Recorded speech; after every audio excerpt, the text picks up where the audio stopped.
বন্ধুরা, গুঁতো মেরে গ্রহাণুর গতিপথ চেহারা সব বদলে দিল নাসা। নাসা ধাক্কাটা মেরেছিল ইচ্ছা করেই। তারপর দেখা গেল গ্রহাণুর চেহারাই গেল বদলে। এমনকি তার গতিপথ পর্যন্ত বদলে ছেড়েছে সেই ধাক্কা। আসন্ন বিপদ এড়ানোর জন্য আগে থেকেই তৈরি থাকতে হয়। সেকথা মাথায় রেখেই নাসার এই পদক্ষেপ ছিল। যদি কখনো পৃথিবীকে ধাক্কা মারার জন্য তীর বেগে ছুটে আসে কোনো গ্রহাণু, তবে তাকে ঠেকানোর উপায় আগে থেকেই তৈরি রাখতে 2022 সালের 26 September double asteroid redirection test বা ডার্ট পরীক্ষা করে নাসা।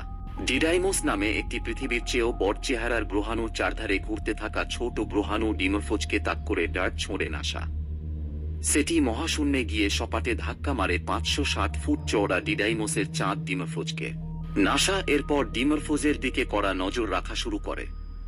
তার গতিপথ, চেহারা, গতিবিধি সবকিছুর দিকেই নজর রাখেন বিজ্ঞানীরা। এবার তাঁরা জানালেন সেই ডার্টের ধাক্কার জেরে কি হয়েছে।